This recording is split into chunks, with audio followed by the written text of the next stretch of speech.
안녕하십니까. 최영일의 시사본부 시작합니다.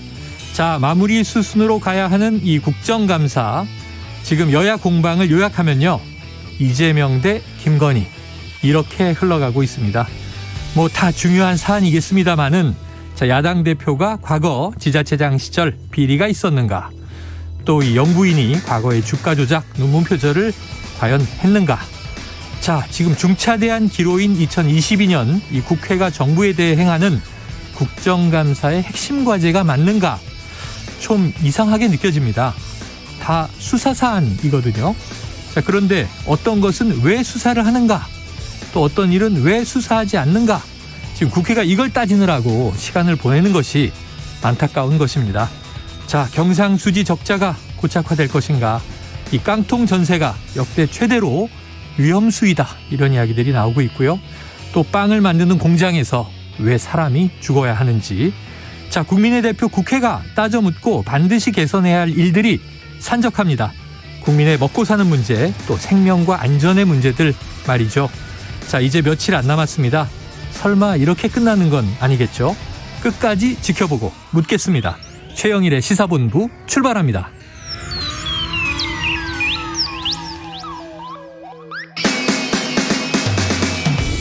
네, 1부에서는요. 오늘의 핵심 뉴스를 한입에 정리해드리는 한입뉴스 기다리고 있고요. 2부 10분 인터뷰. 자, 진성준 더불어민주당 원내수석 부대표와 함께 이 검찰의 서욱 전 국방부 장관과 김홍희 전 해양경찰청장 영장 청구에 대한 입장을 들어보겠습니다.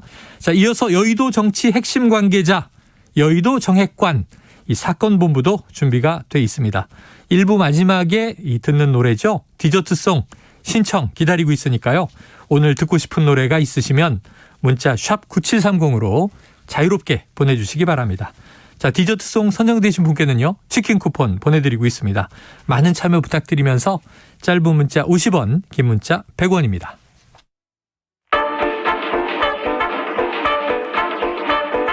최영일의 시사본부 한입뉴스. 네, 한입뉴스 박정호 오마이뉴스 기자, 오창석 시사평론가와 함께하겠습니다. 두 분 어서 오세요. 안녕하십니까. 자, 이 계속 이제 시간이 흘렀던 네. 카카오 먹통 사태, 오늘 오전에 이 회사 측의 대국민 사과가 나왔네요. 그렇습니다. 대국민 사과 기자회견이 있었는데요. 이 남궁훈 이 카카오 각자 대표가 대표직에서 사직을 했습니다. 네. 그래서 앞으로 이제 비상대책위원회, 재난대책 소위원회를 맡아서 그 부분에 이제 부족한 부분과 필요한 부분을 채워나가는 일에만 전념하겠다라고 밝혔고, 오늘 기자회견에서 이제 피해 보상안 이걸 좀 조만간 마련하겠다, 또 재난복구 대책을 발표하는 기자회견 내용으로 채워졌습니다. 네. 그런데 보니까 이 남궁훈 카카오 각자 대표 사퇴, 2명의 대표이사가 있었는데 이제 홍은택 대표이사 단독 체제로 바뀌었다, 이렇게 봐야겠죠? 그렇습니다. 자, 그런데 이제 제일 중요한 게 피해 보상책인데 네. 오늘 뾰족한 대책이 나오진 않았어요. 아직 정확하게 피해가 어디까지 산출이 되었는지 네. 확인을 하고 난 후에 피해 보상안이 나오는 것이 이제 순리이기 때문에 현재는 피해 상황을 종합하고 있다라고 보시면 될 것 같고요. 네. 남궁훈 그리고 홍은택 대표이사 공동 체제였는데 남궁훈 대표는 사퇴를 했고 홍은택 대표가 이제 비대위원장이 돼서 네. 뭐 여야 정치를 가릴 것 없이 진짜 사기업에도 비대위원장이 들어서서 현재 피해 상황을 보고받고 어디까지 피해를 보상해 줘야 되는지, 저희가 어제도 소개해드렸던 유료와 관련된 부분은 당연히 피해를 보상을 해줘야 되는 것인데, 무료 서비스에서도 이게 피해가 발생했다라고 한다면 네. 이 부분에 대해서 어떻게 보상을 해줄지, 아니면 그 부분에 대해서는 다시 한 번 더 사과를 하면서 홍은택 대표가 비대위원장직을 사퇴하면서 마무리를 지을 것인지. 네. 왜냐하면 다 사퇴를 해버리면 이 피해를 수습할 사령탑이 사라집니다. 그렇죠. 저는 제 생각에는 아마 남궁 대표가 먼저 사과 의무로 사퇴를 하고 공동대표 체제였으니까 이 피해 모든 수습이 끝날 때 홍은택 대표가 사퇴하는 방향으로 갈 수도 있지 않을까라는 생각이 듭니다. 그게 네. 저는 열려 있다고 생각이 들고요. 메일 같은 경우는 무료 서비스이긴 하지만 그걸 통해서 메일을 받지 못해서 면접을 가지 못했던 네네. 수험생들이라든지 네. 회사 업무에 심각한 차질을 받았던 회사라든지 이런 부분에 있어 소송이나 불만 제기를 분명히 할 겁니다. 그런 부분까지 남아있는 홍은택 대표가 네. 모두 취합을 해서 아마 향후 상황을 전개할 것 같습니다. 그래요. 다시는 이런 일이 없도록 대책을 마련하겠다. 그런데 이제 남아있는 것은 이미 벌어졌던 일에 대한 피해 규모는 어느 정도고 네. 피해 보상은 어디까지 이루어질 것인가 이건 또 한동안 시간이 걸릴 것 같고요. 그런데 이제 이게 더 이상 민간 기업의 문제는 아니다. 우리가 경험으로 깨달은 거잖아요. 네. 대통령도 언급을 했습니다. 국가 기반 통신망에 준하는 시설. 자, 지금 당정도 여기에 대해서 입법 추진 이야기가 나왔군요. 네, 국민의힘과 정부가 이 카카오 먹통 사태 재발 방지 대책으로 카카오톡, 네이버 같은 그러니까 부가통신 사업자의 이중화 의무 조치를 강화하기로 했다라고 의견을 모았고요. 네. 아울러 민간 데이터 센터를 이제 방송통신 시설처럼 국가재난 관리 시설로 지정해서 관리하는 이런 내용의 방송통신발전 기본법 개정안을 우선 법안으로 처리하는 방안도 검토하는 그런 입장을 내놨습니다. 네, 자 당정에서 앞으로 이제 이런 그 입법은 계속 돼야 되겠죠. 법제도적인 보완이 필요합니다. 네, 반드시 필요하다고 생각이 들고요.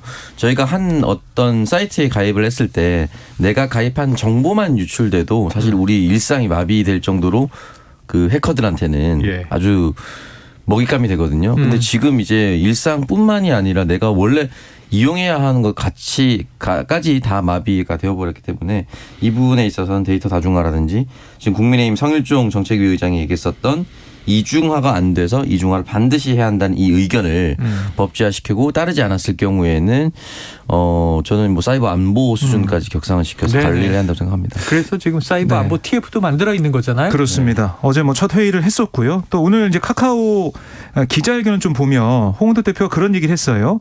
이게 데이터와 프로그램은 이중화가 돼 있었다라고 설명을 했는데 근데 문제는 개발자들의 주요 작업 또 운영 도구가 이중화되지 못한 데 있어서 네네. 이게 좀 어떻게 보면 빠른 복구가 안 되는 원인으로 작용했다 이렇게 얘기를 하면서 이 도구들의 이중화 판교 데이터 센터 운영이 안정화되는 대로 시작하겠다 이렇게 설명을 했습니다. 네, 그래요. 김덕진 이제 소장도 이 월요일 날 저희가 진단을 같이 심층적으로 했는데 이 이중화 하니까 데이터 이중화는 똑같은 데이터가 백업돼 있는 상태 이건 돼 있었던 거고 그런데 이게 제2의 데이터 센터 제3의 데이터 센터가 있어도 이걸 구동할 수 있는 시스템도 이중화돼 있지 않으면 보관은 돼 있지만 쓸 수는 없는 것이다. 자, 그래서 좀 철저한 이 시스템 이중화까지 이원화까지 이루어지는 과정들이 점검되기를 기대합니다. 자, 다음 이슈로 넘어가 보죠. 자, 검찰이요 이재명 민주당 대표의 측근 김용을 체포했다. 이거 어떤 얘기입니까? 네, 서울중앙지검 반부패 수사 3부가 위례 신도시 개발 의혹 수사를 하고 있는데요. 네네. 이것과 관련해서 이재명 대표 최측근으로 꼽히는 김용 민주연구원 부원장을 오늘 체포하고 자택 등을 압수했습니다. 그러니까 유동규 전 성남도시개발공사 기획본부장과 위례개발 민간 사업자들로부터 수억 원대 뒷돈을 받은 혐의를 네. 검찰은 지금 두고 있는 상황입니다. 자, 김용 오평론가님 네. 어떤 인물인가요? 김용 민주연구원 현재 부원장. 그러니까 지금 민주당 네. 당직자. 네, 당직자라고 민주당 민주연구원 같은 경우 뭐 여의도 연구원처럼 민주당 싱크탱크 역할을 좀. 그런데 부원장이니까 뭐 비상근이긴 하겠죠. 예, 상근입니다. 상근이에요. 나누어서 하는데 지금 현재 민주연구원 원장이 현역인 노웅래 의원이고 네네. 당대표 체제가 바뀌긴 했지만 임기가 남아있기 때문에 민주연구원의 원장의 임기를 그대로 보장하는 방향으로 네. 가고 부원장이 있는데요. 이재명 성남시장 재임 시절부터 함께 정치를 해왔고 또 성남시 의원으로도 활동을 했었기 때문에 이재명 대표와는 매우 가깝다라고 네. 볼 수가 있는 상황인데. 측근이다. 네, 측근이라고 볼 수가 있고요. 그리고 뭐 예전에 그 정진상 민주당 대표 정무조정실장과 함께 뭐 최측근 두 사람 네, 네. 이름에 늘 오르락내락했던 사람이기도 합니다. 지금 이제 일단 결국은 돈을 받은 혐의이지 않겠습니까? 정치자금법 위반이긴 한데 네네. 이 부분에 대해서 김용 민주연구원 부원장 같은 경우는 극구 부인을 하고 있는 있다. 상황이고요. 민주당 공보국에서도 11시 40분경에 메시지를 내긴 했는데요. 네. 현재는 엇갈리는 주장 속에서 사건의 실체를 정확하게 파악하기 어렵다. 검찰의 수사 진행 상황을 지켜봐야 한다. 다만 최근 들어서 검찰이 돈을 줬다는 유동규 씨를 검사실로 불러서 회유 협박을 해왔다는 정황들이 국정감사를 통해 드러났습니다. 특히 20일 유동규 씨가 석방될 가능성이 있다는 것이 서울중앙지검장의 말이었습니다라고 공보국에서 네네. 메시지를 냈거든요. 그러니까 지금 뭐 일단 본인은 반대를 하고 있는 상황. 검찰은 의심을 하고 있는 상황. 그리고 국정감사 기간 동안에 주요 증인이었던 유동규 씨를 회유 압박을 해서 이 김용을 엮으려고 하는 것이 아닌가라는 민주당의 의심. 네. 이게 다 섞여 있는 지금 상황이기 때문에 지금 좀 단정짓기는 좀 어려운 상황이라고 봅니다. 자, 민주당의 이제 분석대로라면 네. 향후에 유동규 전 본부장이 정말 석방되는지 네. 풀려나는지 지켜봐야 될 것 같고 네. 어떤 지금 이게 체포된 거잖아요. 그렇습니다. 체포에는 영장이 발부돼야 되잖아요. 네. 그럼 법원이 뭔가 혐의에 대해서 어느 정도 소명을 인정했다는 겁니까? 그렇게도 볼 수가 있는 상황이죠. 물론 뭐 정확한 건 이 체포 영장을 봐야겠지만은 검찰이 뭐 우선 영장을 청구하고 할 때는 다 어떤 혐의가 있는지 다 적습니다. 네. 적고 그냥 법원도 판단하기에는 이게 뭐 도주 우려가 있냐, 뭐 증거인멸 우려가 있냐 이런 걸 판단하는데 그 중에 이제 하나가 이게 혐의가 어떻게 보면 상당 부분 좀 소명이 되는 부분이 있는지, 그러니까 체포 필요성이 있는지를 보거든요.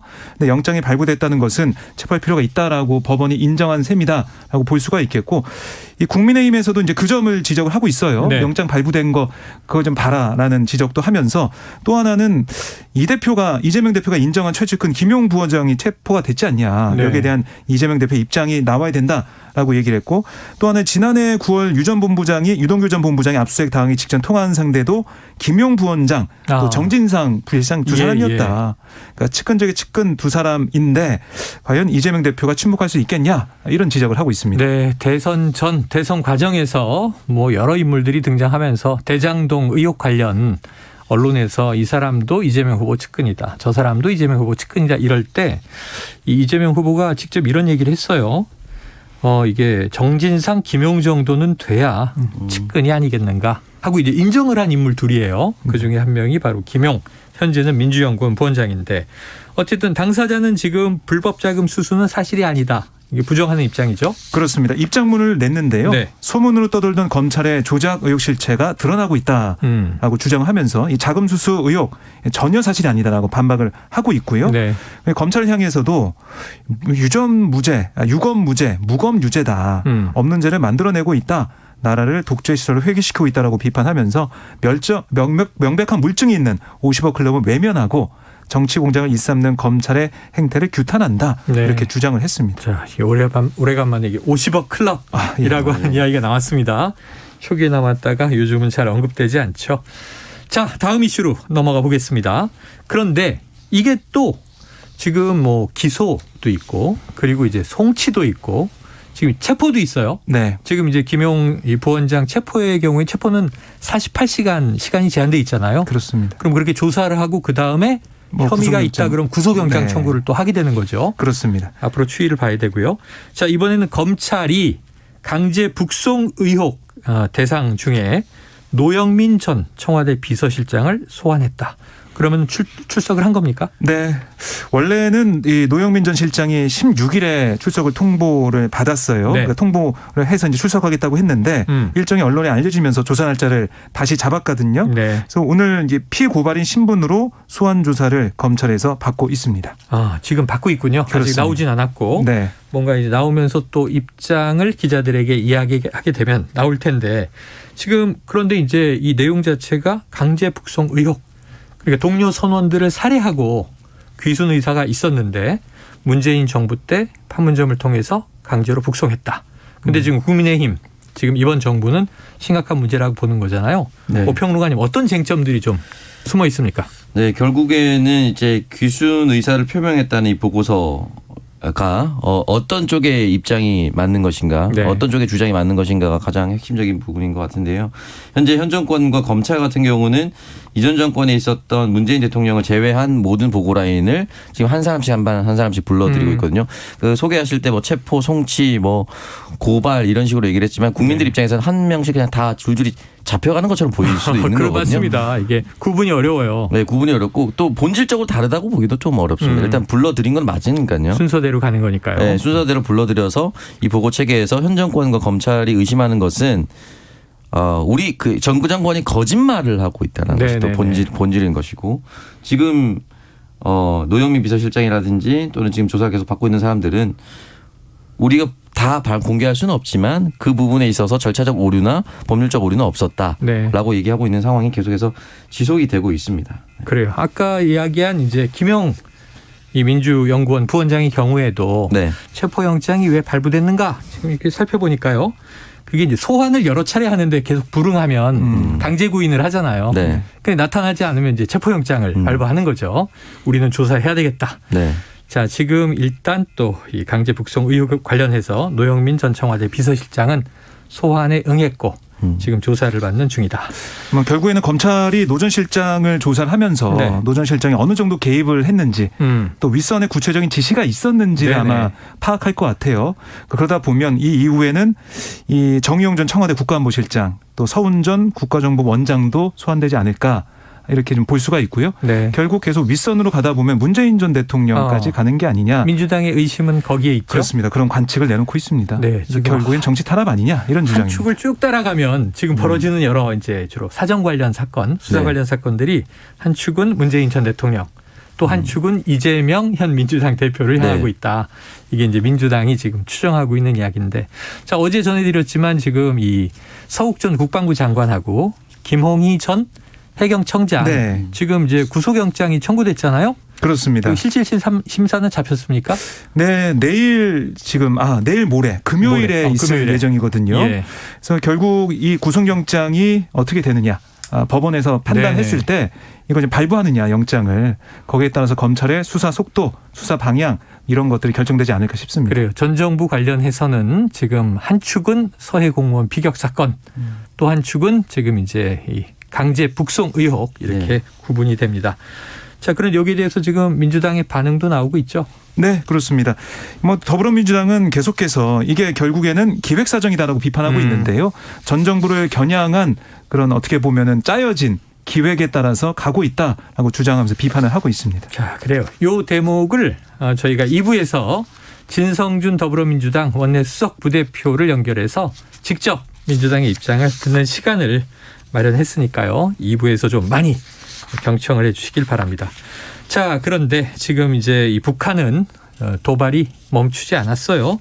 하루 이틀 조용하다 했더니 지금 카카오 먹통 사태로 이제 온통 네. 관심이 쏠려 있었는데 또 포격을 한 겁니까? 네, 지난 14일 이후 나흘 만에 어제 이제 심야에 네. 동해서의 완충구역으로 또 포병 사격을 강행했습니다. 요즘은 심야에 또 많이 쏘네요. 네, 9.19 남북 군사합의를 위반한 모습이고요. 결국 이제 남측의 호국 훈련 또 경기 철원 지역 포사격의 반발성 무력 시위다 이런 분석이 나오고 있습니다. 네, 자 이건 어떻게 봐야 됩니까? 너무 빈도가 낮고 뭐 공중 무력 시위, 포사격 무력 시위, 또 중거리 단거리 탄도미사일도 쏘고 뭐 저수지에서 SLBM도 쐈잖아요. 네, 그 저수지에서 SLBM 그리고 뭐 문재인 정권 때 있었던 기차 위에서 또 쏘는 기차 미사일. 발사. 그러니까 결국 이제 이 두 가지의 본질은 어디서도 쏠 수 있는 발사 체계를 갖추고 있다라는 네. 무기 체계에 대한 과시고요. 그리고 중거리 미사일 처음 발사했을 때는 괌을 넘어서 일본을 넘어서 갔기 때문에 이 중거리 미사일로 어디든 타격할 수 있다라는 자신감이었던 것 같은데 조금 우려스럽습니다. 그 연평도 포격이 실제로 있었던 것이고 한국 전쟁 이후에 서해에서는 실질적으로 국지전이 많았거든요. 해군과에 대한 전쟁이 있었다라고 볼 수가 있는 것인데 이게 뭔가 점점 가까워지고 있다는 불안감이 커지고 있고요. 네. 지금 이 정도의 낙탄이 없었다라고 얘기하는 것이 다행스럽다라고 표현을 해야 되는 것이 맞는지 의심스러울 정도로 굉장히 가까워지고 있습니다. 예전에 미사일 실험을 할 때는 우리도 그냥 위성 실험이다라고 거짓말하거나 또는 그냥 아예 무관한 곳을 공해상으로 쏘았는데 이게 점점 우리 영해 일본 상공을 넘어서고 주변 우방국들을 충분히 위협할 수 있는 모든 행동들을 하고 있거든요. 그럼 지금 이 서해 쪽으로 야간에 사격한 250여 발의 사격이 더 가까워지면 지금 어디가 남았지라는 생각밖에 들지 않거든요. 그래서 정부가 좀 나서서 좀 자제를 해달라라고 얘기를 하든지 한반도에서는 평화를 끝까지 지켜야 된다라고 얘기를 하든지 이런 좀 외교적인 문제를 풀 수 있는 메시지가 필요하다고 봅니다. 자, 9.19 합의에서 설정한 이게 완충구역 이게 위반하고 지금 쏘고 있다는 건데 이게 만약 우리 지역으로 탄이 떨어지면요. 네. 우리는 지금 자동 대응하게 돼 있습니다. 네. 자, 이런 문제들에 대해서 정말 좀 아슬아슬한 지점이 있다. 이걸 오평론가가 짚어주셨고요. 자, 지금 현재 12시 40분을 향해 가고 있는 시간인데요. 수요일 점심시간 교통 상황을 알아보고 이어가도록 하겠습니다. 교통정보센터에 김민희 리포터 나와주세요. 네, 도로 위로는 돌발 구간이 많은데요. 경부고속도로 서울 방면으로 영동 부근과 천안 일대로 각각 작업 여파받아 정체고요. 이후 죽전 휴게소 부근에서는 사고가 나면서 5차로를 막고 처리 작업을 하고 있습니다. 더 가서는 여전히 양재부터 반포 사이로 지나는 차량들이 많고요. 반대 부산 쪽으로도 한남부터 서초 사이와 이후로는 안성에서 북천안 사이로 정체 길어졌습니다. 그 후로는 옥천 일대로 역시 작업 여파받아 속도 줄여집니다. 지납니다. 영동고속도로 강릉 쪽으로 광교터널 부근에서도 사고가 나면서 1차로와 3차로를 막고 처리 작업을 하고 있고요. 더 가서는 용인에서 용인휴게소 사이로 정체입니다. 이후 강원권에 진입해서 횡성휴게소 광장부에서는 사고가 난 만큼 주의해서 지나셔야겠습니다.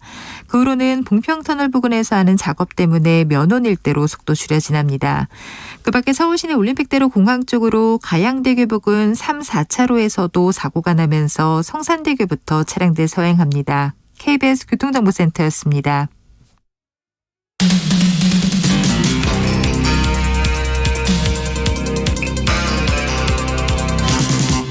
최영일의 시사본부. 네, 처음에 말씀을 못 드렸는데요. 오늘도 청취 의견 보내주시는 분들에게 저희가 커피 쿠폰 보내드립니다. 자, 짧은 문자 50원, 긴 문자 100원이 드는 샵 9730으로 청취 의견 많이 보내주시면 저희가 계속 최영일 커피 이렇게 얘기했던 커피 쿠폰 쏘도록 하겠습니다. 오늘도 있습니다.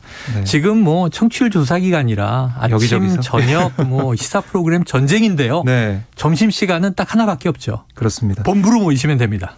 시사 본부로 모이시면 틀림없습니다. 자, 의견도 많이 공유해 주시길 바랍니다. 자, 아까 이제 북한 도발이 계속 이어지고 있다. 심상치가 않다. 아슬아슬하다. 이런 얘기를 하고 있었는데요. 그래서 이제 중요해지는 게 국내 정치권에서 특히 여권에서 뭐 핵 관련 이야기도 많이 나오고 하는데 네. 관련해서 미국의 입장이 나온 게 있네요. 네, 이 미국 국방부 대변인의 언급이 있었는데요. 네. 이 전략자산 상시 배치 문제 여기에 대해서 질문이 나왔어요. 네. 그랬더니 패트릭 라이더 미 국방부 대변인이 아니 이미 28,000명 이상의 미군이 한반도에 주둔하고 있다. 그게 우리의 국방 관계와 안보 협력에 대한 한국 국민과의 우리 약속의 신호라고 생각한다. 네네. 이렇게 말을 했습니다. 그러니까 주한미군인데 거기서 더 이상 뭐가 더 필요하냐. 사고도 볼 수 있고 이렇게 정말 돈독하게 약속이 굳건하게 돼 있는 상황이 직접 눈으로 볼 수 있게 주한미군도 돼 있지 않냐. 이렇게 반문한 것으로 해석이 됩니다. 야, 그러니까 이제 이런 얘기가 요즘 많았어요. 전략자산 상시 배치는 가장 낮은 수위. 저희가 신범철 국방부 차관하고 통화했는데 그 정도가 정부의 아닌 것 같고 그 위에 나토식 핵공유, 그 위에 전술핵 재배치, 최종적으로는 자체 핵무장. 근데 문제는 가장 낮은 수위도 우리가 지금 주한미군이 28,000명 있지 않느냐. 가족들도 있고.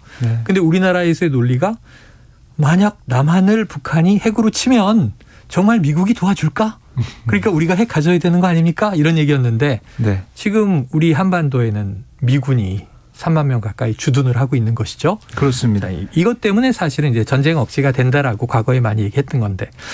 자, 거기에 또 이어서 지금 주한 미국 대사가 한 이야기도 보도가 되고 있네요.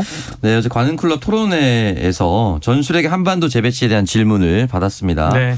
여기에 대해서 전술핵이든 아니든 위협을 증가시키는 핵무기가 아니라 그런 긴장을 낮추기 위해 핵무기를 제거할 필요에 좀 더 초점을 맞춰야 한다라고 부정적인 의사를 피력을 했습니다. 그래서 네.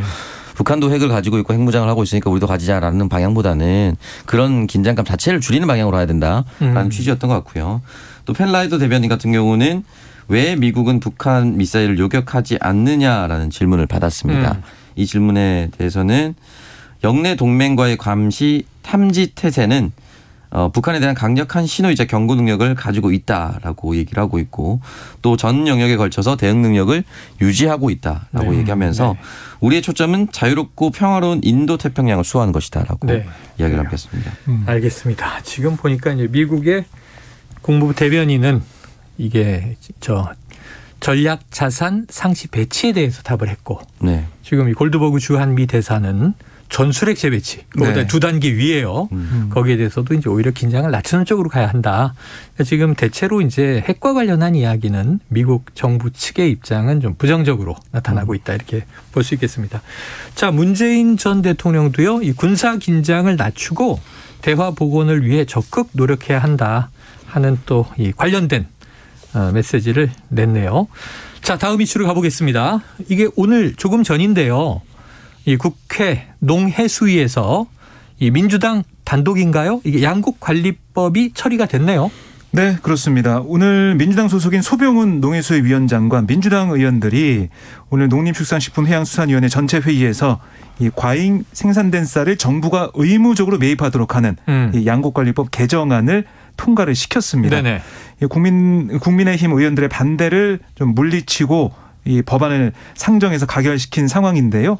국회에서 어떻게 통과가 될지 또 국민의힘과의 어떤 대화가 있을지는 좀 더 지켜봐야겠습니다. 자, 해당 상임위를 통과했다는 거니까 이 양곡관리법 개정안 본회의에 언제 상정돼서 어떻게 될 거냐인데 민주당은 통과시키겠다는 입장이고. 네. 근데 이게 지금 집권 여당 쪽에서는 강력하게 또 반대를 하고 있어서 지금 모든 물가가 오르는데 쌀값만 떨어지고 있다는 거잖아요. 그렇습니다. 그래서 이제 이 쌀 농사 짓는 농민들이 이제 울상이라는 건데 이게 어떤 법이길래 지금 오평론가님 이게 여당 쪽의 반대 이유는 또 뭔가요? 민주당이 내놓은 양곡관리법 개정안의 내용은 쌀 생산량이 3%를 초과하거나 쌀 가격이 5% 넘게 떨어지면은 정부가 생산량 일부를 의무적으로 사들이는 것이 핵심입니다. 네네. 그러니까 가격에 정부가 적극적으로 개입을 하겠다라는 부분인 것이고요.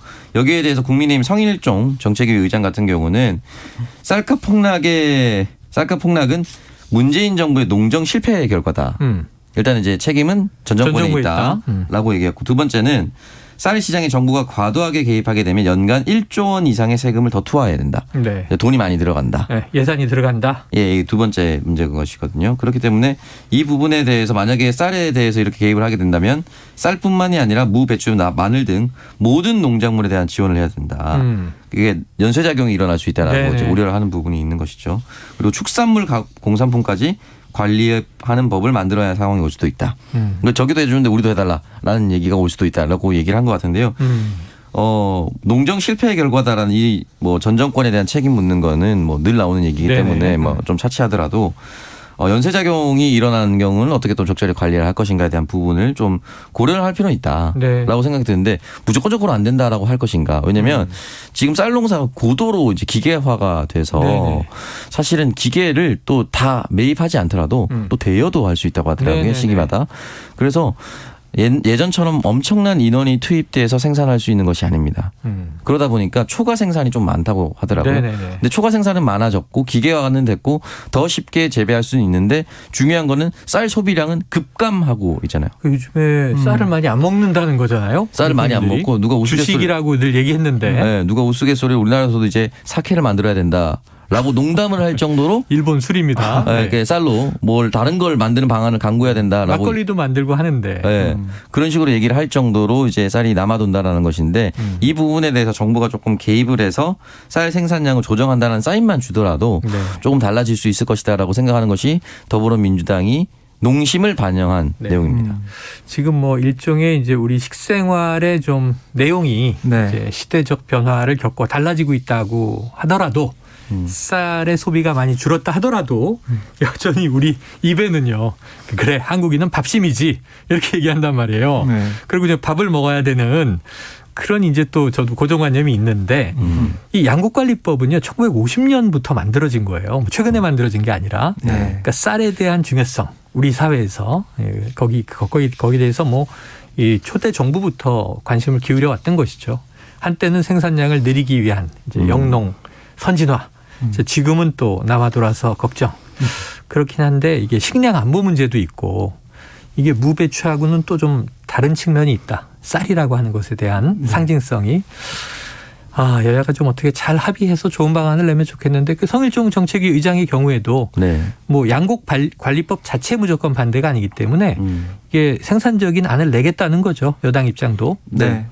논의를 더 해봐야 되는 그 여지는 아직 남아 있는 것 같습니다. 그래요. 지켜보도록 하겠습니다. 자, 다음 소식으로 넘어가 봅니다. 지금 SPL이라는 그 제빵 회사 공장에서 청년 노동자가 사망한 사건이 시끌시끌한데요. 아직도 그 여파가 큰데 지금 광명 기아차 공장에서 또 노동자가 숨졌네요. 네, 오늘 오전 6시 5분쯤에 경기 광명 기아차 소화리 공장 컨테이너 초소에서 불이 나서 네네. 60대 남성 노동자 한 명이 숨졌는데요. 근데 오늘 원래 이제 기아 노사가 어제 합의안 단체 협상 2차 잠정 합의안에 대한 조합원 투표를 했고 네. 임단협을 타결하고 조인식을 가질 예정이었어요. 예. 근데 이게 좀 연기가 된 상황입니다. 그래서 지금 경찰이 어떤 일이 있었는지 좀 들여다보고 있는데 네. 뭐 일각에서는 스스로 이렇게 극단적 선택한 게 아니냐 이런 얘기도 나오고 초기 있는데 보도는 그렇게 나왔던 이제 매체도 있어요. 예, 나왔는데 또 그게 아니다라는 또 네네. 얘기도 나오고 아니다, 사고다. 정확한 상황을 지금 조사를 하고 있습니다. 네네. 우리가 단정짓기는 어렵습니다. 네. 광명 기아차 공장의 초소에서 불이 났고 노동자가 사망했는데 지금 이 내용이 어떻게 된 것인지는 조금 면밀한 조사를 거쳐서 우리가 단정해야지 지금 속단하기는 어려울 것 같습니다. 어쨌든 안타까운 이제 사고 또는 사건이 네. 벌어진 거죠. 그리고 이제 뭐 A 씨, 이거 숨진 A 씨의 유서로 추정되는 메모도 발견되는 상황이라서 좀 들여다봐야 되는 그런 상황입니다. 그래요. 자, 이제 이 상황에서 참 오랜만에 듣는 이름이 나와서 이 소식까지 한번 짚어보죠. 김종인 전 비대위원장 등장했는데 윤석열 대통령이 만약 다음 총선에서 패하면 식물 대통령이 될 것이다. 이건 뭐 어떤 얘기를 한 거예요? 네, 오늘 라디오에 나와서 한 얘기인데요. 취임 5개월이 된 윤 대통령의 국정 운영 지지율 지금 20-30%에 답보하는 현상을 보이고 있잖아요. 네. 여기에 대해 이제 비전에 대한 구체적 실행 방향을 보여주지 못해서 국민 기대를 충족시키지 못했기 때문이다라고 평가를 했고 이 2024년 총선에서 여당이 패배하면 윤 대통령이 식물 대통령이 될 것으로 전망을 하고 있는 그런 내용의 인터뷰가 있었습니다. 네, 이준석 전 대표는 2024년 국회 진출 못하면 정치 인생 마감한다. 야, 김종인 전 위원장, 이준석 전 대표하고도 굉장히 잘 아는 사이인데 어떻게 오평론가님 동의하세요? 이런 진단에? 저 김종인 비대위원장이 자신의 정당 이야기 말고는 다 대부분 객관적으로 보는 그래요? 네, 편인데 그래서 이준석 대표의 정치적 생명이 저는 2024년 총선이 아니고요. 네. 지금 하고 있는 경찰 조사가 어떻게 되느냐가 경찰 조사의 향방에 달려있다. 무고의 향방에 달려있다고 생각합니다. 그래요. 알겠습니다. 자, 오늘 한입뉴스 여기서 정리해보겠습니다. 박정호 오마이뉴스 기자, 오창석 시사평론가 수고하셨습니다. 고맙습니다. 네, 오늘의 디저트송은요. 청취자 1315님. 민생에 관심 없고 제대로 일하지 않는 국회의원들을 떠올리니 이 노래가 생각나 신청합니다. 아유, 양곡관리법도 또 생각나네요. 옴무에 밥만 잘 먹더라. 자, 이 노래 들으시고요. 치킨 쿠폰 보내드리고 저는 2부로 돌아옵니다. 사랑이 떠나가도 가슴에 멍이 들어도 한순간뿐이더라. 밥만 잘 먹더라. 죽는 것도 아니더라. 눈물은 묻어둬라. 당분간은 일만 하자. 죽을 만큼 사랑한 그녀를 알았단 그 사실에 감사하자.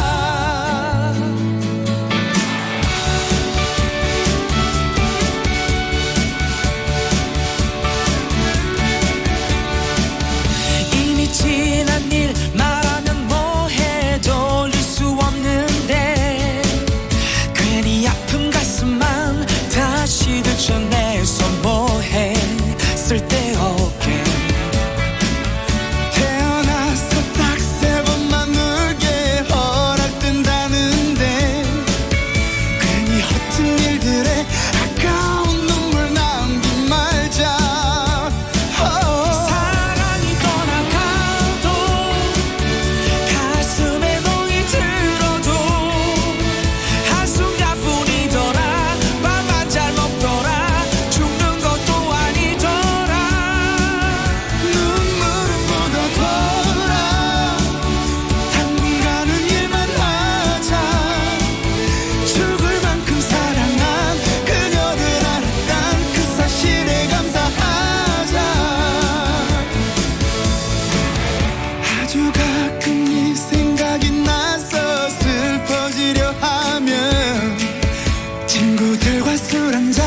정신없이 취하련다 다 잊게 미워한다고 뭐 달라지나 그냥 사랑할게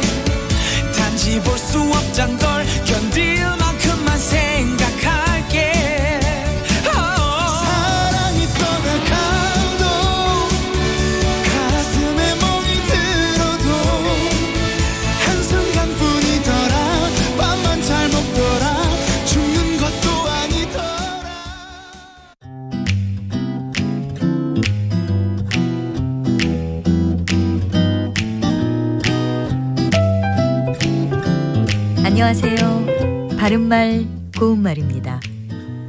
우리말 표현 바람에는 자연현상을 가리키는 것 외에도 여러 가지 뜻이 있습니다. 오늘은 자연현상 이외에 바람과 관련된 표현 몇 가지 소개합니다. 바람이란 말이 어떤 기운 같은 것을 뜻할 때도 있는데요. 여러분도 잘 아시는 것처럼 신바람은 신이 나서 우쭐우쭐해지는 기운을 말하지요.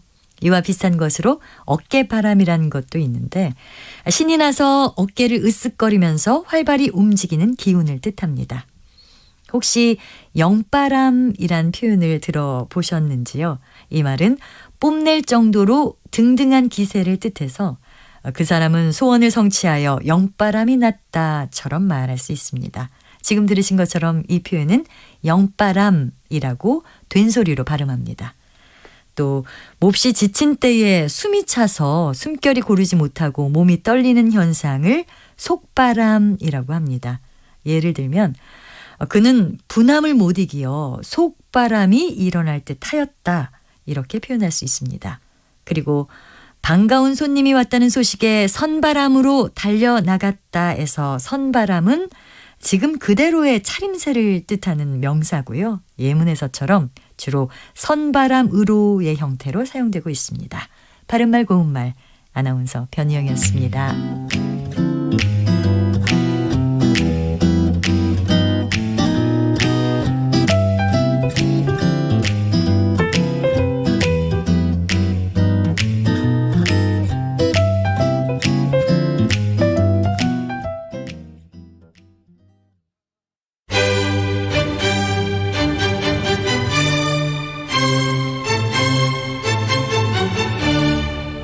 여유로운 저녁 시간, 고품격 시사토론과 함께하세요.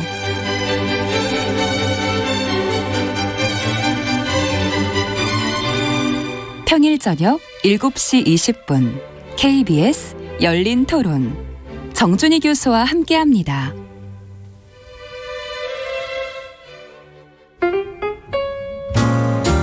천고마비의 계절, 시사평론가 김성환과 함께 여러분의 지식도 살찌우세요.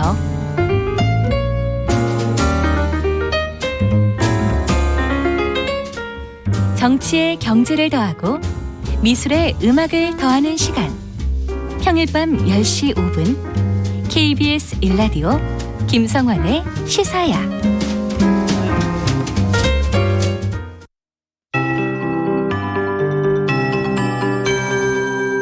KBS 58분 날씨. 오늘 아침은 올가을 들어 가장 추웠는데요. 맑은 하늘에서 비치는 따뜻한 햇살에 기온이 빠르게 올라서 지금 기온은 어제 같은 시각보다 조금 높습니다. 오늘 예상 낮 최고 기온은 서울과 대전, 강릉, 제주 17도, 광주와 대구 19도, 부산 20도 등으로 어제보다 1, 2도 정도 높겠습니다. 하지만 아직은 예년 이맘때 기온을 2도에서 5도가량 밑돌며 낮 동안에도 쌀쌀하겠습니다. 내일은 오늘보다 아침과 낮 기온이 모두 오를 전망인데요. 오늘 기온이 워낙 낮아서 내일 아침도 춥겠습니다. 철원 2도, 대구 5도, 광주 6도, 서울 7도 등 전국이 0도에서 11도 분포를 보이겠고요. 일부 내륙과 산지는 0도 안팎까지 기온이 떨어지면서 서리가 내리거나 물이 어는 곳이 있겠습니다. 농작물 냉해 피해가 없도록 대비를 잘 하셔야겠습니다. 내일 낮 기온은 대부분 20도 안팎을 보이면서 평년 기온을 회복할 전망인데요. 일교차는 여전히 10도에서 15도 안팎으로 크게 벌어지는 만큼 건강관리에 유의하시기 바랍니다. 오늘 하늘은 전국이 대체로 맑겠고요. 미세먼지 농도는 좋음에서 보통 단계로 공기도 깨끗할 전망입니다. 당분간 맑은 날씨가 이어지며 대기가 점점 더 건조해지겠습니다. 불 조심하시기 바랍니다. 현재 서울의 기온은 14.6도입니다. 송소진입니다.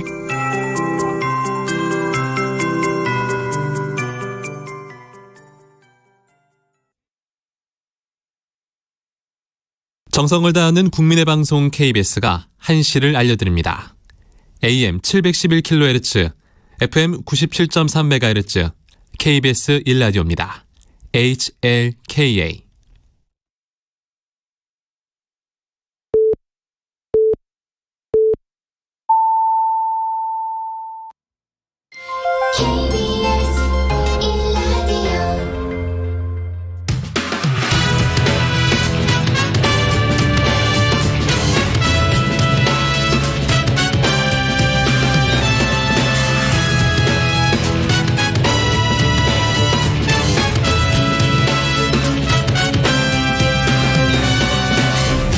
KBS 1라디오 최영일의 시사본부.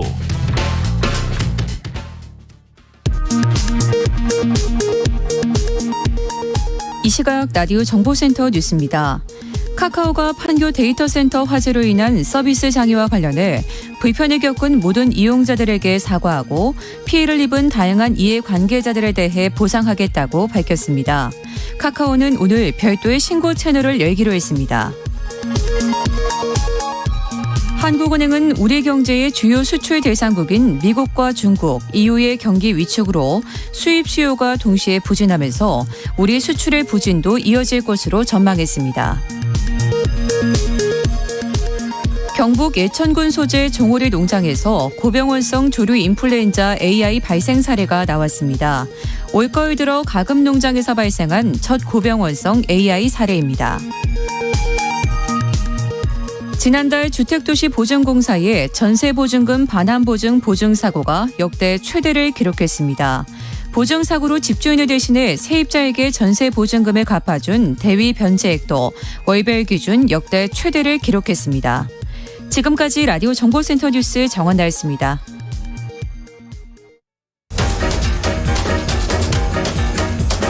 최영일의 시사본부 10분 인터뷰.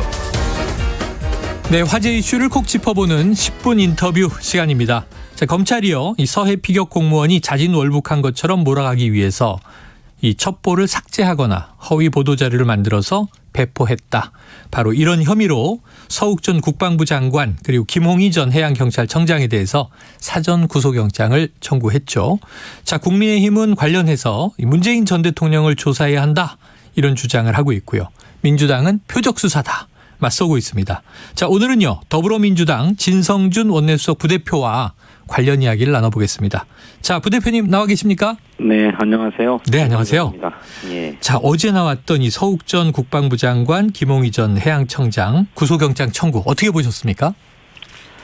윤석열 대통령 지지율이 바닥세이기 때문에 그 지지율을 만회해 보겠다고 벌이는 정치 탄압이다 이렇게 생각합니다. 네. 감사원과 검찰이 권력의 주구가 되어서 탄압에 앞장서고 있습니다. 이 정보 당국, 국방 당국의 정보 판단이라고 하는 것이 과연 감사나 수사의 대상이 되는가? 저는 의문입니다. 네. 정보 판단이라고 하는 것은 조각조각의 정보와 첩보들을 확인해서 최종적으로 이것을 어떻게 볼 것이냐라고 판단하는 문제 아닙니까? 네네. 그런데 이런 판단이 전부 감사 대상이 되고 수사 대상이 된다고 한다면 정보 일선에서 일하는 사람들이 앞으로 어떻게 판단을 하겠습니까? 그 판단이 안 되면 대응도 못 하는 거죠. 네. 네. 그런 점에서 이런 그 정치적인 의도에 따른 이런 감사와 수사를 벌이는 것이 오히려 국가의 기본 시스템을 망가뜨리는 자충수가 될 수 있다. 저는 그렇게 우려합니다. 자충수가 될 수 있다. 자, 그런데 또 공교롭게요. 마침 어제가 이 사건을 수사하는 서울중앙지검의 국감이었지 않습니까? 네. 검찰은 좀 이게 지금 말씀하신 대로 수사 대상이 되기 어렵다고 보셨지만 혐의 입증에 좀 자신이 있다. 이런 의미는 아닐까요? 영장 청구를 지휘하고 또 수사를 지휘한 장본인이니까 네. 그렇게 이야기하겠지요. 그것이야말로 이 권력으로부터의 독립성과 정치적 중립성을 준수해야 될 검찰이 권력의 주구가 되었음을 스스로 자인하는 것이다. 이렇게 생각합니다. 그래요. 어쨌든 그 사건의 결론은 이제 재판의 결과로 결정될 것입니다. 사법적 처리 어떤 결론일까? 자, 그런데 어제 국감에서 이 송경우 서울중앙지검장 이 서해 피격 사건을 어떻게 인식하느냐 질문에 대해서요. 공무원이 피격 소각되고 국가기관이 월북으로 단정한 사건 이렇게 규정을 했습니다. 어떻게 들으셨습니까? 그러니까요. 아까 말씀드렸던 것처럼 영장 청구를 지휘하고 수사를 지휘한 장본인 아닙니까? 송경호 서울중앙지검장이. 네. 그런 장본인이니 당연히 그렇게 얘기하겠죠. 그렇지만 그것은 어디까지나 검찰 일방의 주장일 뿐이고 예. 사실이 그렇지 않다라고 하는 반론도 여기까지 유지되고 있기 때문에 결국에는 재판에서 결론이 나지 않겠습니까? 예. 저는 이 검찰이 권력의 주구임을 스스로 자인하는 것이다. 네. 그렇게 생각합니다. 자, 검찰의 일방적 주장이다. 자, 박홍근 민주당 원내대표가요. 이 국방위원회 비공개 회의로 공개를 다시 한번 촉구한다. 사실 이 사태 초기부터 민주당은 이 SI 자료 등을 포함해서 요거 공개하자고 얘기를 했는데 국민의힘이 회의로 공개 거부하는 이유는 어떻게 보십니까? 글쎄요, 그 서해 공무원 피격 사건이 발생했던 당시에 국방부가 국회 국방위원회에 사건의 경위를 상세하게 보고를 했지요. 네. 근데 이것이 다 비밀로 비공개로 분류가 되어 있습니다. 네네. 그래서 그렇게 보고받고 나면 그냥 그런가 보다 하는 게 아니고 의심이 나는 지점이나 확인해야 될 지점들을 의원들이 묻고 답하죠. 그렇게 해서 다 확인을 해서 회의가 끝난 다음에 당시 이 한기호 국방위원회 간사, 지금 여당이죠. 네. 간사는 월북이 맞다 이렇게까지 인정을 했어요. 그러니 이 비공개 회의록이 공개가 되면 월북 판단이라고 하는 게 당시로서는 정당했다, 옳았다라고 하는 것이 입증되기 때문에 네. 공개를 거부하고 있는 게 아닌가 그렇게 생각합니다. 예, 알겠습니다. 자, 국민의힘 더 나가서 문재인 전 대통령을 향해서 당당히 조사를 받으라 이런 압박을 또 가하고 있습니다. 이 문재인 전 대통령의 수사 가능성 의원님 어떻게 보고 계십니까? 저 사람들은 문재인 대통령에 대한 수사를 목표로 하는 것으로 보입니다. 민주당이 그동안에 3분의 대통령을 배출했는데 그중에 유일하게 살아계신 분이 문재인 대통령이죠. 민주당의 흠집을 내서 정치적으로 반사이익을 얻으려면 그 민주당의 상징적인 인물인 문재인 대통령을 걸고 넘어져야 한다고 생각하는 것입니다. 하지만 그런 식의 정치적인 수사, 정치 탄압 용납할 수 없는 일입니다. 네, 용납할 수 없다고 말씀하셨습니다. 자, 이 관련된 이야기입니다. 더불어민주당이 오늘 이 감사원법 개정안을 발의하고 당론으로 추진할 계획이다. 이렇게 이제 보도가 됐는데요. 이 감사원법 개정안 어떤 내용을 담고 있습니까? 네, 조금 잘못 알려진 것 같은데 네.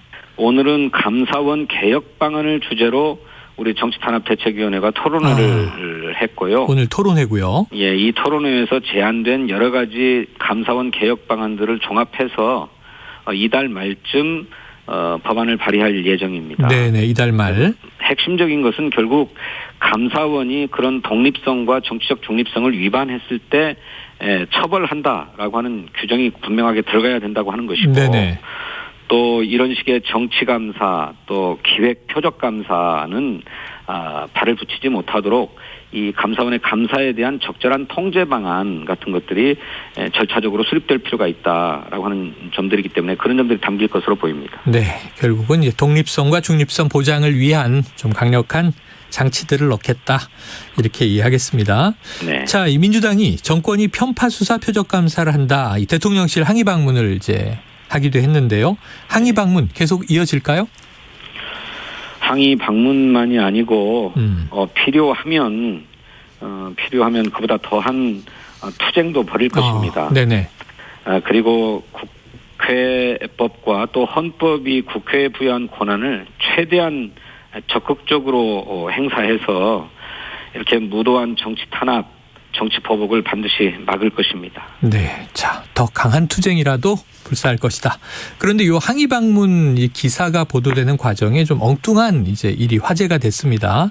이 피켓에 이제 오타가 정치 탑압 이렇게 이제 적혀 있었는데 박범계 의원은 탄압이 얼마나 세면 탑압이 됐겠느냐 이렇게 좀 이야기를 하시기도 했습니다만 차라리 또 이 피켓을 안 드는 게 낫지 않았느냐 이런 의견들도 있어서 어떻게 보세요? 글쎄요. 좀 서둘러서 급히 준비를 하다 보니까 그런 실수가 있었고 누구도 설마 피켓에 오타가 있으랴라고 하는 걸 눈여겨본 적이 없었던 것 같습니다.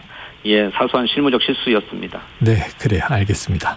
자, 이재명 민주당 대표 재판이 이제 준비 기일이지만 어쨌든 시작됐습니다. 조응천 의원이요. 이 전 정권에 대한 수사는 속도전이고 이 대표에 대한 수사는 지구전이다. 이런 분석을 내놓으셨던데 동의하십니까?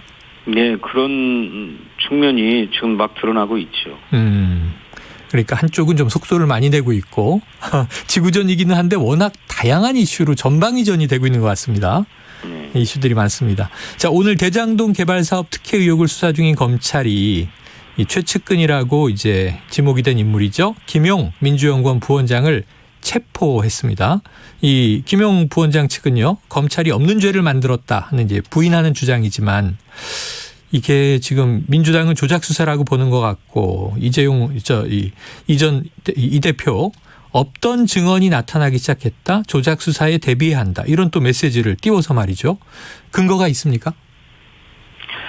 우선 검찰이 김용 전 부원장한테 두고 있는 혐의라고 하는 게 유동규로부터 뭐 돈을 받았다는 것인데, 네네, 정치자금법 위반이죠. 예, 유용 부원장은 일체 그런 사실이 없다라고 부인하고 있습니다. 네. 두 번째로 그간 국정감사에서도 지적이 된 바가 있는데 그 문제 유동규라고 하는 인물을 검찰이 검사실로 계속 불러서 네. 구속기간 중에 여러 가지로 조사를 한다고 하면서 회유하고 또 협박도 했다고 해요. 그런 가운데 뭐 구속기간 만료로 곧 석방될 수 있느냐라고 했더니 어제 중앙지검장이 그럴 가능성도 있다고 시인을 했어요. 네네. 그러면 석방시켜주는 것을 조건으로 다른 허위 사실을 진술토록 한 게 아니냐라고 하는 강한 의심을 가질 수밖에 없지요. 네네. 예, 그런 점들로 저희들은 이 검찰이 무리한 수사를 계속 벌이고 있다. 네. 이렇게 생각합니다. 자, 새로운 진술이 나온 것, 이것은 어쩌면 검찰의 회유일 수 있다라고 하는 강한 의심을 지금 말씀 주셨습니다. 국민의힘은 또 역으로 이 민주당도 이 방탄막이를 포기하라 이렇게 촉구하고 있는데 어떤 말씀 해주고 싶으세요? 정부 여당의 이런 부당한 이재명 죽이기에 민주당이 맞서 싸우는 것은 뭐 당연하고 마땅한 일입니다. 오히려 야당 대표에 대한 이 정치 음해적 수사 즉각 중단할 것을 촉구합니다. 네, 중단을 촉구한다. 자, 이게 국정감사 초기만 해도 민주당에서 김건희 특검법 이거 이제 한참 추진하는 얘기가 나오다가 지금은 좀 잠잠해진 분위기여서 이 특검 추진 여부 어떻게 생각하고 계십니까? 지속적으로 추진하고 있습니다. 언론이 관심을 안 두고 보도를 안 할 뿐이지 네. 민주당의 입장은 변함이 없습니다. 김건희 특검법에서 수사하고자 하는 사안은 세 가지입니다. 하나는 김건희 여사가 과거에 자신의 학력과 경력을 위조해서 진학이나 취업에 활용했다고 하는 점이고요. 네. 두 번째로는 도이치모터스 등 주가 조작 사건에 개입했다는 것이고, 세 번째로는 코바나 컨텐츠 전시회와 관련해서 불법적으로 후원금을 받았다는 것입니다. 그런데 이 모든 의혹들이 검찰과 경찰에서 수사를 제대로 하지 않고 덮어주고 있어요. 그러니 더 이상 검찰과 경찰에 이 사건 수사를 맡길 수가 없다는 것이 저희들 판단이고 특검을 도입해야 된다라고 하는 것입니다. 네. 공정과 상식을 바로 세우려면 이 지점부터 정부 여당이 받아들여야 될 것입니다. 네, 자, 지속적으로 추진한다고 말씀 주셨습니다. 자, KBS 1라디오 최영일의 시사본부 더불어민주당 진성준 원내수석 부대표와 이야기 나누고 있는데요. 자, 원내수석 부대표셔서 지금 이제 여야 간 여러 가지 공방 또 사정 전국 얘기를 들어봤습니다. 그런데 이제 이 환노위 소속 의원이시잖아요. 네, 그렇습니다. 그래서 국감 중이라 이거 안 여쭤볼 수가 없습니다. 네. 지난 15일 SPC그룹 계열의 SPL 제빵 공장에서 20대 여성 근로자가 기계에 끼어서 사망하는 사고가 발생했는데요. 자, 기계에 안전장치가 없었다. 2인 1조 작업도 지켜지지 않았다. 혼자 근무하던 도중에 이런 사고가 발생했다. 그리고 해당 사업장에선 수년간 이런 끼임 사고가 여러 차례 발생했다. 이게 예고된 인재 아니냐 하는 정황들인데 어떻게 보고 계십니까? 예, 우선 무엇보다도 참 참혹한 심정입니다. 네. 유족들께 너무나 송구하고요. 그래서 어젯밤에 현재 조문도 다녀왔는데 일터에서 노동자가 일을 하다가 목숨을 잃는 일만큼은 막아보자라고 하는 뜻에서 국회가 중대재해처벌법을 입법을 했습니다. 근데 그럼에도 불구하고 이런 안타까운 사고가 계속 반복되고 있어서 너무나 처참한 심정입니다. 예, 이거 어떻게 산업재해 이 안타까운 목숨들이 쓰러지는 일을 막을 수 있을까 참으로 고심스럽습니다. 네, 바로 이 다음 주 종합감사에 이 강동석 SPL 대표가 국감 증인으로 채택이 됐더라고요. 네. 좀 어떤 문제를 집중적으로 파악하실 예정이세요? 예, 무엇보다도 그 작업 현장에서 안전 조치가 충분했는지에 네. 대해서 우선 확인해야 하겠지요. 아까 말씀하신 대로 기계에 안전장치가 없었다라고 네. 하죠. 또 2인 1조로 작업을 하도록 안전수칙이 정해져 있는데 네. 그렇지 못했다는 점. 네. 또 이런 일들이 반복적으로 일어나고 있다는 거예요. 이번 사망 사고가 있기 일주일 전에는 손이 끼이는 사고가 똑같은 현장에서 있었다고 하는데 이런 일들이 반복적으로 일어나는 것은 전반적으로 회사의 안전 조치가 미흡한 게 아니냐라고 네. 하는 것을 입증해 주는 것이기 때문에 이런 점들을 최우선적으로 확인하게 될 것입니다. 네.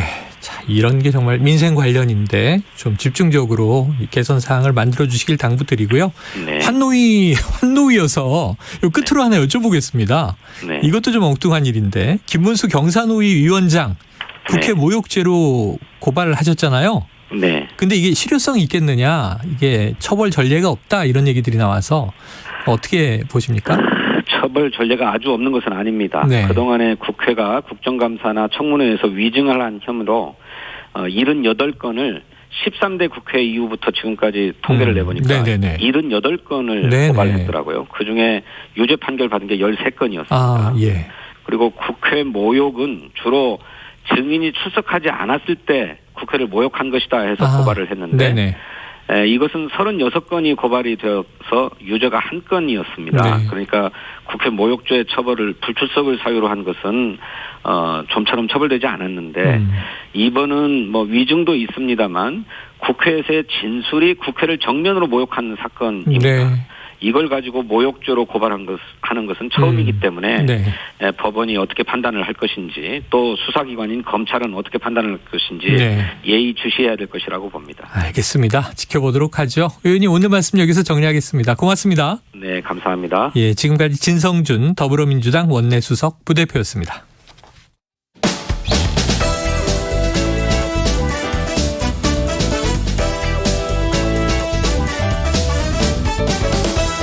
최영일의 시사본부는 여러분과 함께합니다.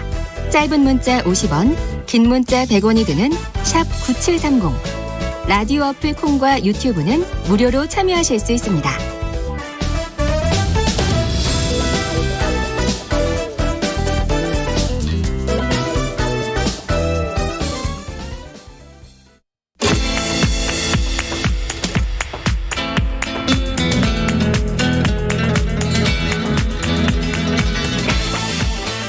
네, 자, 정치권의 각종 핵심 관계자, 핵관들이 있다면 시사본부에는 여의도 정치의 핵심을 꿰뚫는 여의도 정핵관이 있습니다. 아, 오늘 정말 특별한 두 분이 나오셨습니다. 김재원 전 국민의힘 최고위원, 정봉주 더불어민주당 교육연수원장 나와 계십니다. 두 분 어서 오십시오. 안녕하세요. 네, 안녕하세요. 네. 굉장히 이렇게 젠틀해지신 것 같아요. 아, 원래 젠틀합니다. 아니 뭐 교육을 담당하시고 계시니까 네네. 좀 젠틀하셔야죠. 아, 품위, 교육의 품격. 원래 안에 있는 젠틀함을 네. 밖으로 내보이지 않으려고 그동안 노력하면서 살았죠. 네. 이제 내보일 때가 됐다. 근데 이제 민주당이 네.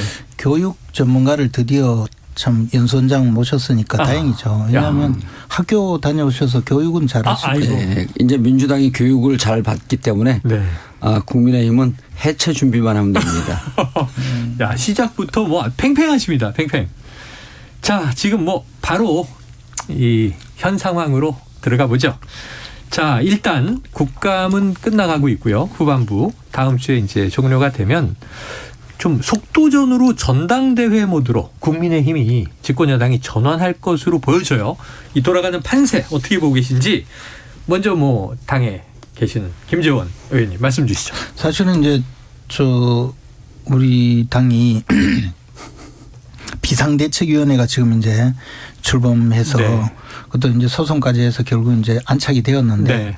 비상대책위원회는 과거에 이제 우리가 제일 기억나는 거는 국가재건 최고위, 국가보위 비상대책위원회 뭐 이런 정도라야 이제 네. 비상 상황에 뜨는 거기 때문에 네. 지금도 우리가 비상대책위원회라면 뭔가 큰 비상사태를 해결하기 위해서 존재해야 되거든요. 그러면 네. 이 비상사태를 빨리 안정화시키고 그다음에 이제 정상적인 사태로 만드는 것이 가장 중요하고 유일한 임무여야 되잖아요. 네. 그럼 제가 보기에는 이제 빨리 전당대회를 준비하고 그렇게 해서 민주적 정당성을 갖춘 새로운 지도부를 구성하는 것이 필요한데 요즘 당내에서 보면 뭐 그렇게 당장에 하기에는 조금 조금 시간을 두고 네. 우선 체제 정비부터 하자. 네. 뭐 그런 움직임도 있는 것 같아요. 그러니까 우선 국정감사가 끝나더라도 곧바로 전당대회 준비로 가지 않고 이제 뭐 좀 지나서 내년 1월 달 지나서 뭐 하지 않을까. 근데 2월 달에 할지 또 더 나가서 1, 2월 달 추우니까 좀 따뜻할 때 같이 가자. 뭐 그렇게 할지는 뭐 앞으로 봐야 조금 어떤 생각인지는 잘 모르겠어요. 요즘에 2월설에서 6월설까지 이렇게 쭉 분포가 돼서 자 그러면 우리 정무주 원장님은 어떻게 예상하십니까? 당의 전당대회는 그 정치적 성향과 무관하게 일단 시스템 구조 공학의 싸움이기 때문에 양당의 그 흐름이나 이런 걸 보면 똑같습니다. 결국 세력 간의 그 충돌인데 지금 이제 국민의힘을 보게 되면 그 일단 친윤 이게 이제 대다수죠. 예. 친윤이 있고 지난번에 원내대표 때 이용호를 찍었던 이용호 의원을 찍었던 42명의 중진 비윤 의원들이 존재하고 있고 이게 이제 하나의 세력화될 조짐을 언제든 그 포텐셜을 언제든지 갖고 있고요. 또 하나는 유승민 의원과 이준석 의원을 중심으로 한 의원들 숫자는 많지 않지만 당원들 한 20에서 30% 정도까지 안정적 지지를 받고 있는 세력들 이렇게 세 개로 나눠져 있는데 아까 이제 지금 이제 비대위원장이 정진석 위원장 아닙니까? 근데 이번에 이제 친일 발언 논란 때문에 본인이 비상 상황을 맞이했어요.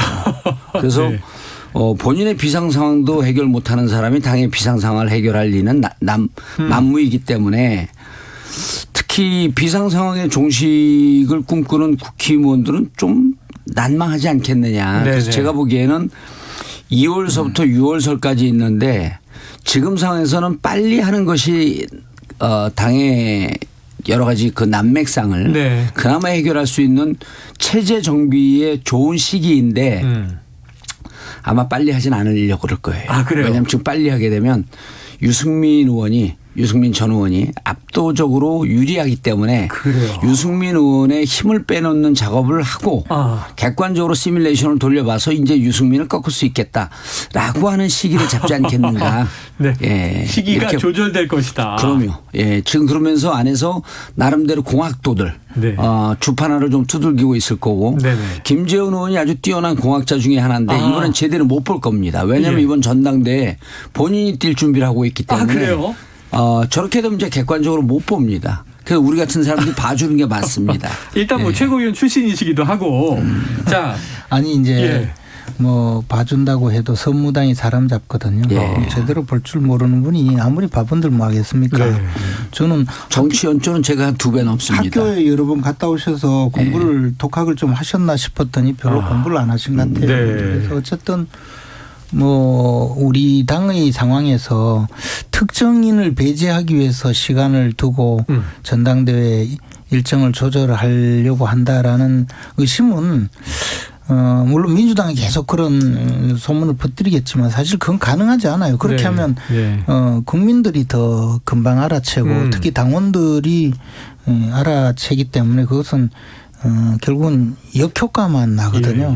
지난번에도 원내대표 선거 때 사실은 뭐 여러 사람들이 누구 전화를 받았다, 누가 뭐 누구를 찍으라고 했다, 또는 합의 추대하자, 뭐 이런 데 대한 얘기 있었죠. 반발심이 사실 땡 이러는 거 보니까 조국 노래자랑 땡치시더라고요. 얘기 그만하라고 그런 것 같았어요. 그러신 것 같습니다. 하여튼 제가 보기에는 그런 것은 별로 효과적이지 못해요. 그래서 아직도 그게 맞다고 생각하는 거 보니까 학교를 한번 좀 갔다 오셔서 좀 공부를 하시는 게 좋을 것 같아요. 국힘 현재 그 전당대회 컷오프는 5대 5고요. 당원 비율하고 국민 여론조사 5대 5고 당대표는 7대 3으로 알고 있는데 요 구도대로 가게 되면 그리고 이제 전제가 이준석 대표가 유승민 그 전 의원에게 완전히 힘을 싣고 힘을 싣는다라고 하는 것이 객관적으로 공고화되면 7대 3의 구도에서는 유승민 대표가 될 가능성이 높습니다. 예. 제가 보기에는 예측컨대 위인설법이라고 예. 이 7대 3 구도도 10대 0까지 하게 되면 너무 보이니까 아마 9대 1이나 8대 2 정도로 해서 당원 비율을 확 높여놓는. 당심 9. 그렇죠. 당심 9 민심. 그러니까 이제 저 모르니까 자꾸 저런 이야기 하는데 우리 당이 이제 그 전당대회에서 당대표 최고위원 선거 비율은 당원 투표 70% 일반 국민 여론조사 30%인데요. 이게 당헌에 규정이 되어 있어요. 이걸 바꾸려면 최소한 전국위원회를 열어야 되고 얼마나 시끄럽겠어요. 또 여기에 반발하는 사람도 있고 그렇기 때문에 이런 저는 뭐 버리지 않는다고 봐요. 물론 저는 개인적으로 그동안에 수없이 여론조사를 가지고 그 우리 당의 후보나 또는 대표를 뽑는 것의 문제점을 여러 번 봤기 때문에 장차 여론조사는 배제하는 것이 맞다고 봐요. 만약에 여론조사를 꼭 그 여론조사처럼 일반 국민의 의사를 반영해야 된다. 당원이 아닌 사람들 의사를 반영해야 된다면 민주당처럼 선거인단 모집을 하는 것이 훨씬 과학적이라고 봐요. 그래야 저 같은 사람도 우리 당의 아주 저 희망주인 추미애 장관을 대통령 후보로 선출하기 위해서 손들고 들어갔잖아요. 욕은 많이 먹었습니다만. 기억나네요. 그런 지난번에. 것이 사실은 가능하죠. 그렇게 일반 국민 의사를 반영하겠다면서 욕하는 사람은 뭔지 모르겠어요. 그럼 민주당은 참 좀 비합리적인 분들이 근데 지금 어쨌든 살짝 물타기를 하셨는데요, 김 의원님. 어쨌든 뭐냐면 여론조사 30%를 뭐 바꾸는 시도는 별로 성공하지 못할 거다. 없을 것이다. 예, 그리고 그것은 말씀하신 대로 특정인을 불이익을 주기 위한 것이다라고 오해를 받을 가능성이 있거든요. 그러면 더 문제가 나빠져요. 그리고 또 하나는 원래 이 당내 경선 있잖아요. 그중에서 이제 당대표를 선출하기 위한 선거는 지난번에도 여론조사 당시에 우리 국민의힘 지지자와 지지정당 없다고 답한 사람들로만 산정을 했어요. 그렇게 할 경우에는 지금도 유승민 의원은 1등이 아니에요. 저 뒤쪽이에요. 특히 국민의힘 지지자로 하면 뭐 10%를 안 넘는다고 이 조사 결과를 한번 봤는데 그 뭐냐면 민주당 지지자가 60%가 넘어요. 그러니까 유승민을 지지한다고 했는 사람 전체 민주당 지지자가 60% 이상이 유승민 전 의원을 지지하고 국민의힘 지지자는 10%가 안 돼요. 그러면 어떻게 1등을 할 수 있나요? 그건 어떤 조사일까요? 여론조사 공개된 것 중에. 그런데 이제 그 지금 광주 방송에서 매주마다 우리 당에 대해서 정말 애정을 가졌는지 아니면 다른 의도가 있는지 몰라도 광주 방송에서 국민의힘 대표 경선을 위한 여론조사를 하고 있거든요. 그런데 거기에는 이제 정당 지지를 안 물어요. 그걸 물으면 중앙선관위 여론조사심의위원회에 등록을 하고 심사를 받아야 되거든요. 그런데 그걸 피해 나가기 위해서인지는 몰라도 정당 지지를 묻지는 않는데 그거는 보수 중도 진보 이런 문제 그거는 의미가 별로 없고요. 그런데 그 조사는 그러다 보니까 몇 명한테 전화를 했는지도 나오지 않고 누구한테 전화했는지 나오지 않아요. 그래서 소위 RDD 방식이라고 하더라도 저는 공정성이나 신뢰성에 상당한 문제가 있을 수 있다고 봐요. 그런 조사를 가지고 광주 방송에서 계속 발표를 하고 있는데 그 조사도 로데이터가 밝혀지면 상당히 아닐 수 있다. 상당히 좀 다른 결과가 나올 수 있다고 알겠습니다. 보죠. 신뢰가 없어요. 김재현 의원님이 그 상당히 이제 길게 얘기하고 이제 초점이 많이 흐트러졌는데 제가 듣고 이제 정리해 보면 이런 것 같아요. 당원인을 개정해야 되기 때문에 7대 3은 바꾸기가 좀 어렵고 특정인을 배제하기 위해서 당원 개정하는 게 그렇게 쉬운 일이겠냐. 이게 이제 첫 번째 추정 같고 두 번째 유승민 의원은 지금도 국힘 지지자들만 하게 되면 될 가능성이 없다. 이렇게 그 말씀을 하신 것 같은데 이건 지나가던 개도 없습니다. 왜 그러냐면요. 이번에 당원 개정을 하기 위해서 전국위원회를 2번이나 소집을 했거든요. 그 이유는 딱 하나입니다. 이준석 찍어내기입니다. 한 사람 데리고 또 대표를 찍어내기 위해서 전국위원회를 2번씩이나 소집하고 법원의 결정까지도 무시하면서 전국위원회를 소집했기 때문에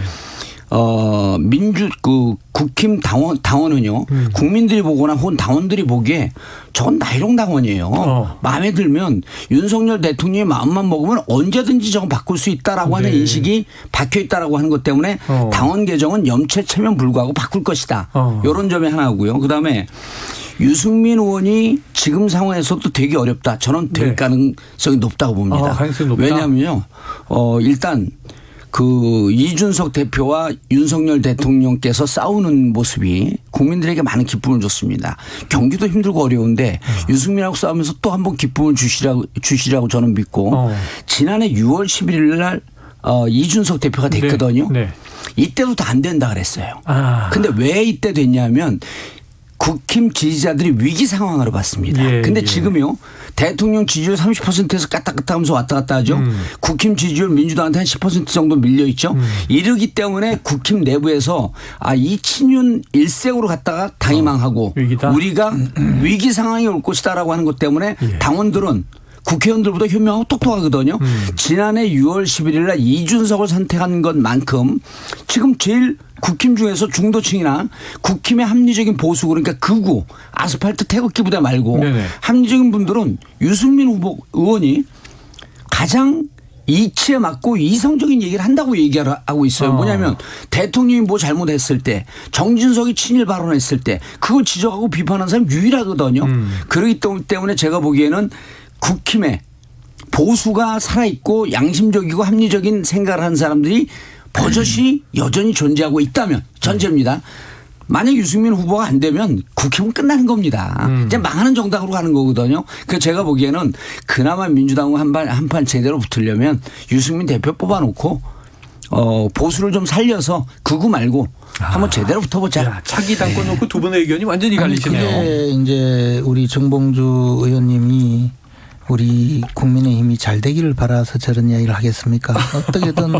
어떻게든 좀 틈을 벌려서 혼란을 야기하고 그렇게 해서 지금 곧 까막소에 가야 될지도 모르는 당대표가 있는 당에서 그 얘기 왜 안 나오나 기다리고 있었습니다. 까막소를 가더라도 옥중 결제를 할 수 있도록 당헌 당규를 3세판을 거쳐서 개정하시고 그러시고도 또 우리 당에서는 이제 비상 상황은 최고위원 선출직 3명 이상 되면 비상 상황이라 규정인데 민주당은 앞서서 전원 다 사퇴해야 비상 상황이 되도록 만들었어요. 국힘 얘기를 계속 하시죠. 그러니까 민주당은 뭐냐면 이 대표님께서 불의의 사고로 업무를 수행하지 못해서 비대위로 가려고 하더라도 최고위원 중에 한 명만 바닥바닥 우기면서 못 간다고 하면 비상 상황도 안 되게 만들었어요.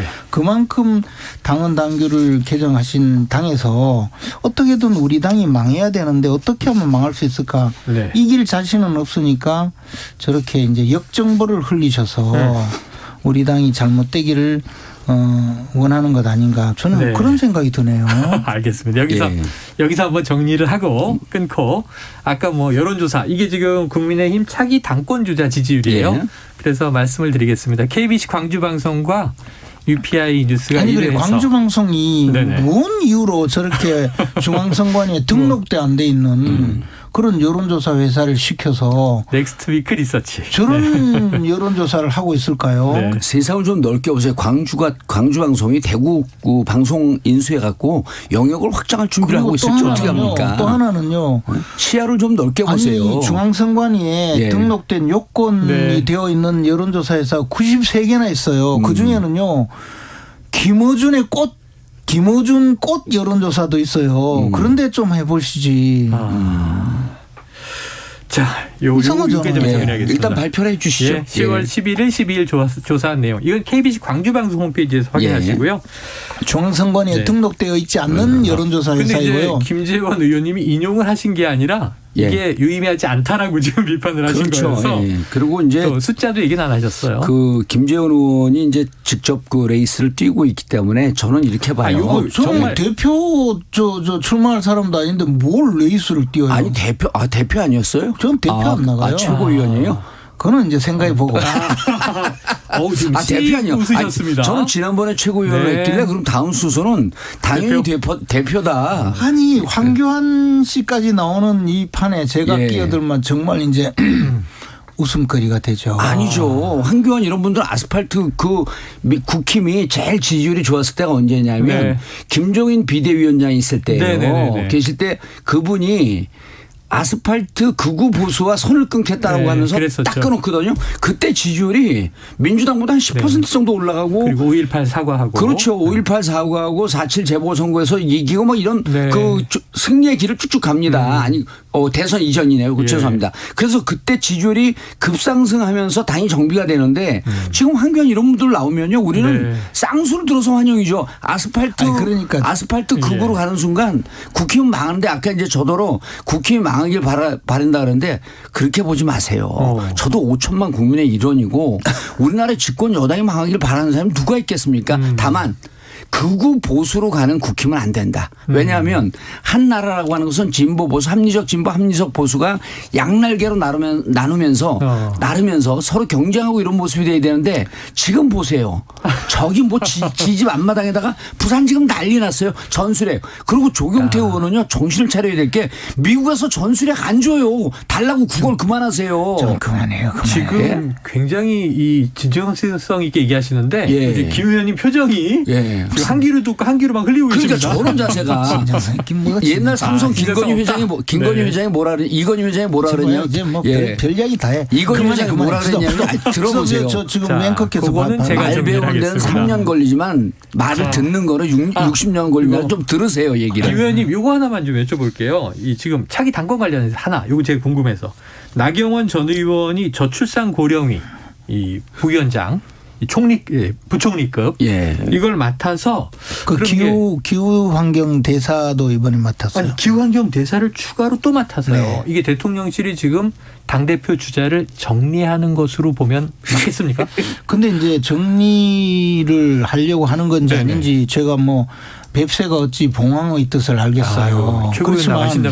그렇지만 이제 나경원 전 대표는 제가 그 임명되기 전날 만났었거든요.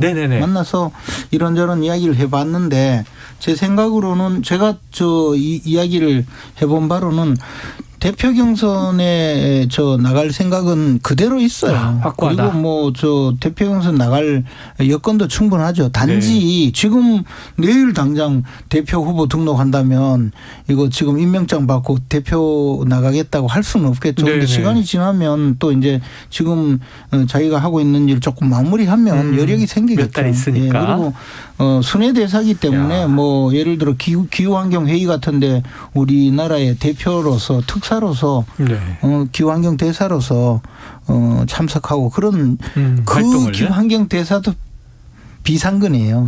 다 비상근이다. 만약에 그러니까 두 개를 겸직할 수 있죠. 정말로 대표 경선에 나가지 못하게 하는 것이 대통령 생각이라면 차라리 지난번에 보건복지부 장관을 주지 않았을까요? 네네. 장관직. 상근으로. 할 수가 없죠 뭐. 알겠습니다. 자, 이게 정몽주 원장님께 요거 하나 여쭤볼게요. 요걸 여쭤보는 게 맞나? 물어보나 마나 한번 들을 만한 이야기는 안 해요. 한남동 관저 입주. 왜 늦어집니까?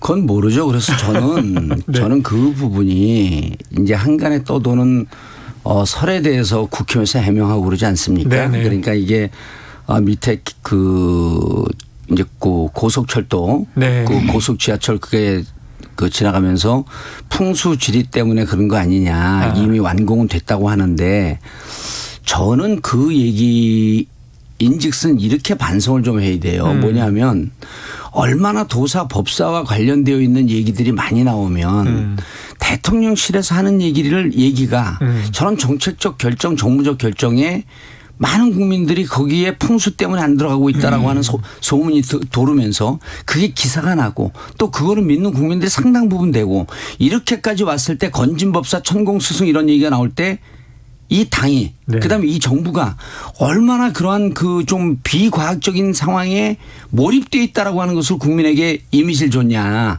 무척 부정적인 거거든요. 전 잘 모릅니다. 그런데 그런 소문이 나오고 그런 기사가 횡행하고 국민들이 그렇게 믿는 상황을 만든 것은 이 정부이기 때문에 이건 좀 반성해야 될 일이죠. 이제 민주당 분들이 다 이 방송에 나오면 저는 모릅니다. 알 수는 없지만 이런 소문이 있습니다 하고 뒤에서는요.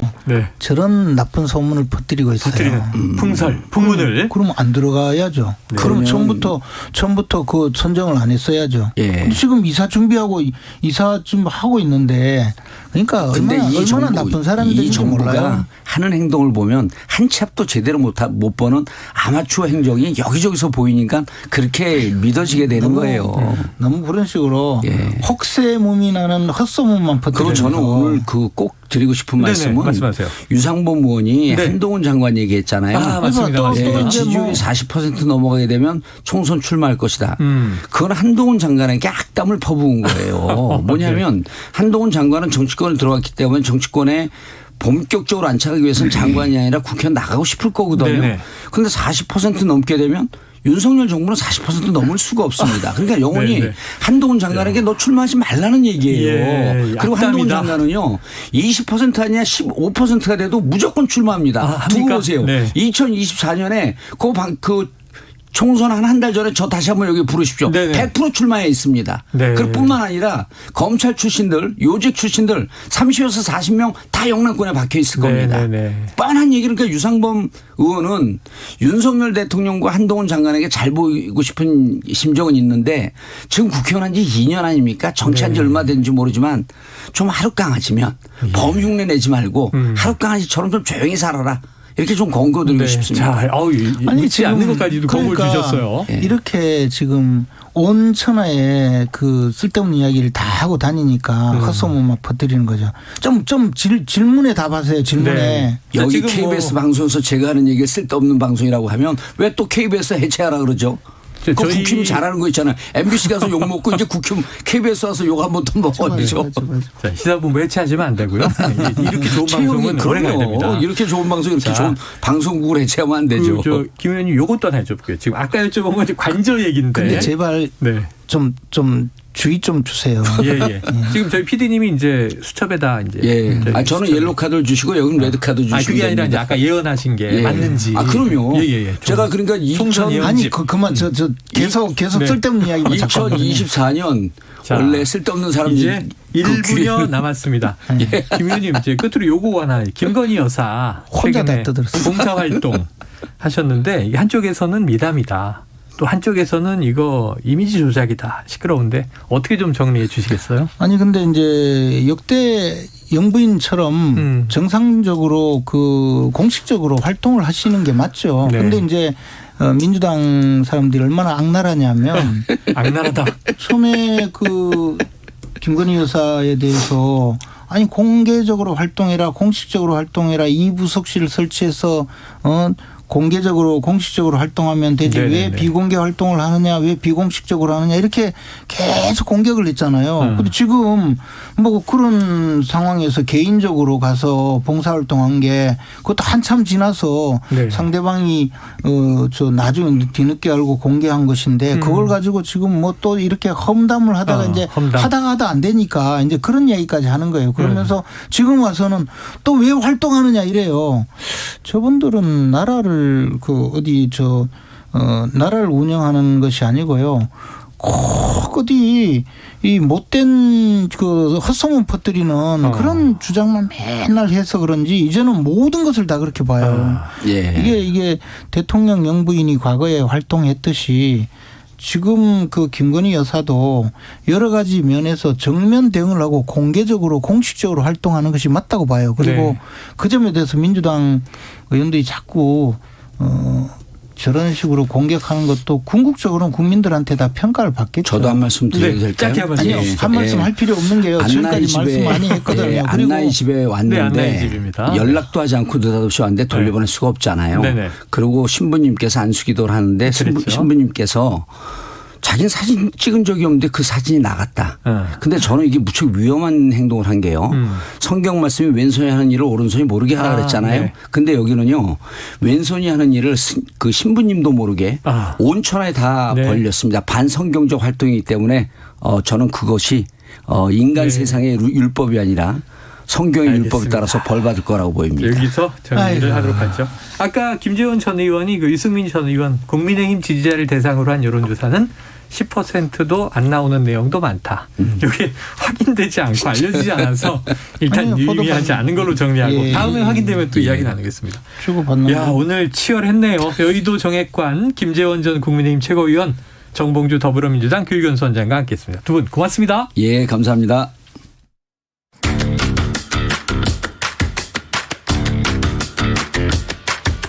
지금 여러분께서는 KBS 1라디오 최영일의 시사본부와 함께하고 계십니다.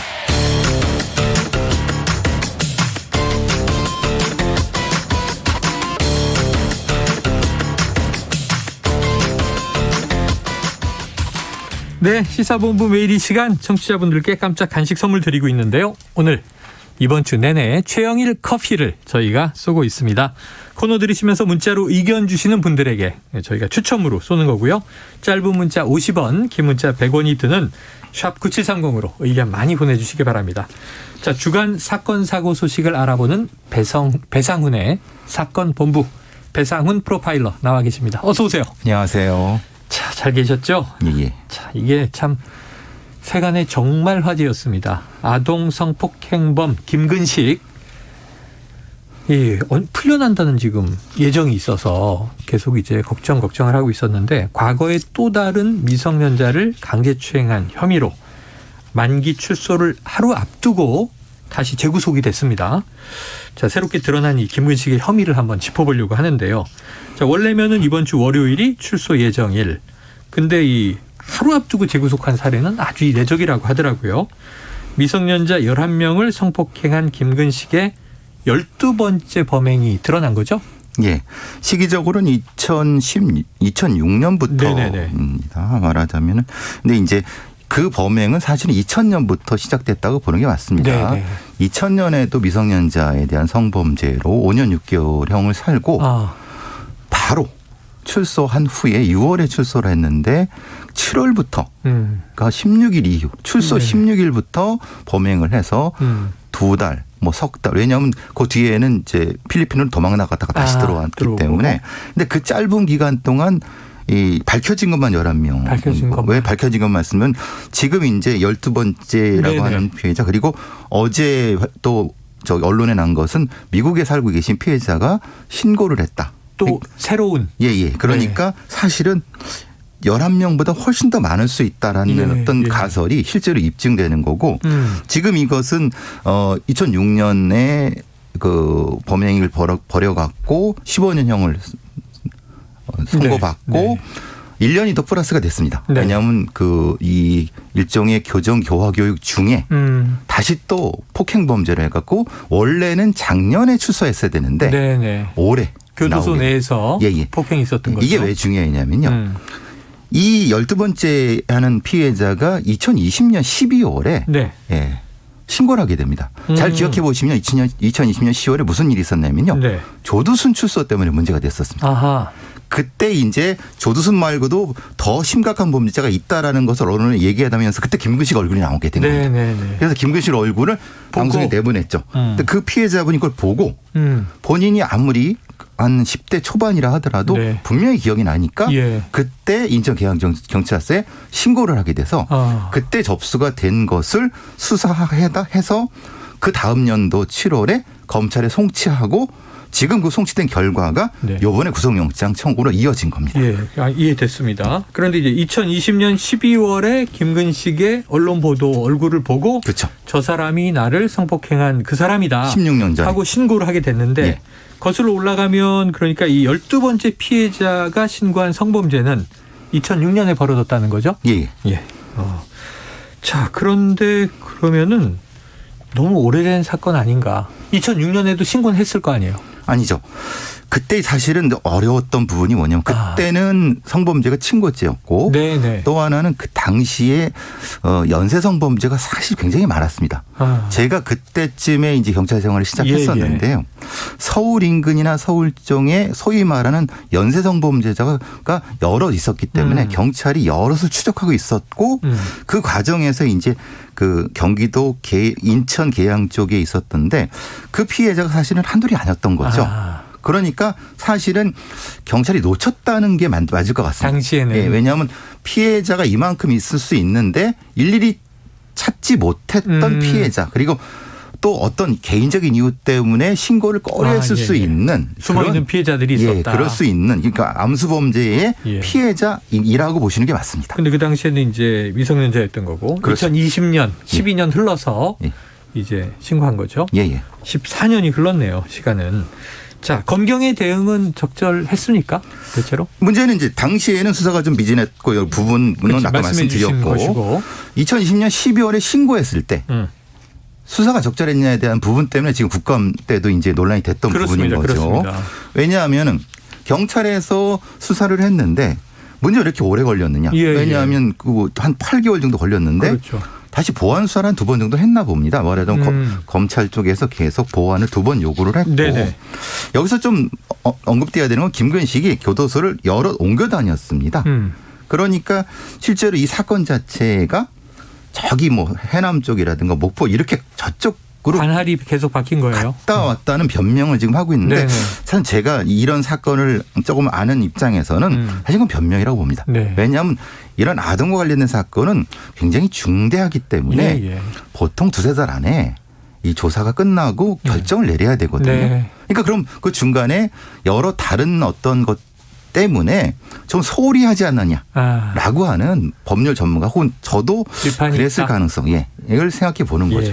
그렇죠. 지금 말씀하신 게 좀 이게 우리 일반인은 뭐 또 이렇게 보도를 가끔 봐도 김근식이 누구야 잊어버릴 수 있지만 지금 경찰 관계자는 김근식 그러면 이제 누군지 알 거 아니에요. 그런데 이제 수사가 좀 시간이 너무 오래 걸렸다. 그리고 또 이 죄질에 비해서 징역 15년 이것도 논란이에요. 너무 가볍다. 수감 당시 김근식은 30대 후반. 그럼 만기 출소하면 50대. 이 재범과 또 보복 가능성 높은 것은 사실이죠. 아까 폭행까지 교도소 안에서 했다고 하니까. 당시에는 근데 당시의 법 체계로서는 최고 형량입니다. 당시에는 최고다. 교도소 문제가 터져갖고 법이 아청법이 이런 게 많이 바뀌어갖고 누범 조항이라든가 가중 조항이 생겼기 때문에 지금은 같은 범죄라고 하면 무기징역 이상이지만 당시는 그래도 최고 형량이었지만은 문제는 그때 어떤 감성이 너무 떨어졌던 거죠. 사법부에서. 사실 생각해 보시면 30대 후반인데 15년 뒤에 그럼 출소한다 뻔히 알고 있었다고 하면은 교도소 내에서 재범 방지 교육이라든가 아니면 여러 가지 이 교육을 했어야 되는데 문제는 200시간 넘게 했다고 합니다만은 사실은 그 출소하기 전에 검사를 해보니까 너무나도 재범 위험성이 높더라. 성범죄 위험성, 아동 성범죄 위험성이 높더라. 그러니까 결국 출소하게 되면은 이걸 어떻게 할 것인가에 대한 사실 대책이 없지 않았느냐 이런 생각이 드는 거죠. 근데 이를 5년을 복역했어요. 출소하자마자 아까 처음에 말씀드렸지만 16일 만에 또 범죄를 저질렀고 다발적으로 범죄가 이어져요. 이게 좀 아동 성범죄자들이 좀 독특한 성향이 있는 겁니까? 예, 그렇습니다. 예전에는 FBI의 범죄 분류상으로는 컬렉터라는 했는데 그 뒤에는 조주빈 같은 유형은 트레이더라고 하고요. 이 김근식 같은 경우는 트래블러라는 별도의 어떤 분류 체계를 넣은 이유가 왜냐하면 이 정도로 이들은 매우 위험하다. 교정교화가 상당히 어렵다고 하는 것이 연구 결과고 그렇기 때문에 이 김근식은 당시에 2006년도에 출소하기 전부터 계획을 했다는 추정이 나옵니다. 왜냐하면 당시에 교도소 내에서 일을 해서 번 돈을 가지고 범행 도구로 쓸 승합차를 산 다음에 출소하지만 산 다음에 그거를 개조해 갖고 돌아다니면서 범행을 했습니다. 승합차로 돌아다니면서. 그래서 이제 그렇게 피해자가 많이 나온 겁니다. 그러니까 이게 상당히 위험한데도 불구하고 우리 사회가 대단히 간과했던 부분은 분명히 반성할 점이 있습니다. 그런데 이제 제일 걱정되는 대목이 아까 말씀하신 대로 최소한 11명 피해자. 그렇죠. 예. 근데 12번째 피해자가 나와서 지금 다시 재구속된 거고요. 그리고 어제 보도로 또 20여 년 전 성추행을 당했다는 피해자가 추가로 나왔어요. 예. 이게 팩트로 확인되면 13번째가 나온 거고요. 예. 더 있을 가능성도 있습니까? 조심스럽게 저는 왜냐하면 시기적으로 이 범행의 패턴과 피해자의 유형을 쭉 보다 보면 빈 공간들이 있습니다. 그러니까 이 김근식의 범행 패턴상은 여기가 분명히 뭐가 있어야 되는데 빈 공간이 있으니까 사실은 좀 두려운 마음에 분명히 있을 수 있다는 생각이 좀 많이 듭니다. 패턴을 보다 보면 자, 이 조두순 사례와 이제 비교하는 경우도 있더라고요. 조두순은 재범 가능성 우려가 많았는데 아직은 이제 좀 조용한 편이에요. 공통점과 차이점이 있을까요?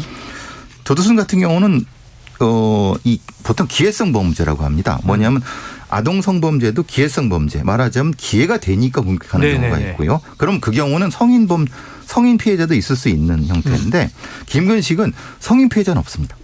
아동만을 공격합니다. 그러니까 사실 김근식이 더 상당히 위험하고 매우 이 조심해야 되는 존재인 거고 폭력성 부분에서는 오히려 조두순과 김근식이 유사한 부분이 있습니다. 아시다시피 조두순의 피해자분은 상당히 심각한 후유증을 앓고 계시는 것처럼 사실 그 김근식의 피해자분들도 아마 그 정신적 트라우마는 뭐 평생 가지 않을까 싶습니다. 그래요. 자, 김근식이라고 하는 이 입장에서 이 재구속을 당한 거예요. 내일이면 출소하는데 이제 오늘 재구속 이렇게 됐어요. 구속 적부심을 신청했다고 해요. 법원에서 이거 혹시 받아들일 가능성 어떻게 보십니까? 법원 판사라고 하시면 어떻게 하실까요? 대안이 없지 않습니까? 그냥 내보내면은. 그러니까 이 법원에서도 도주 가능성은 그러니까 소명 부분은 사실 모르겠습니다. 근데 도주 가능성은 분명히 높다. 그러니까 구속은 유지할 가능성이 높습니다. 그러니까 12번째 피해자에 대한 이 범죄가 뭐 소명만 어느 정도 확실하다면 도주 우려는 높다. 이게 법원의 판단일 것이다.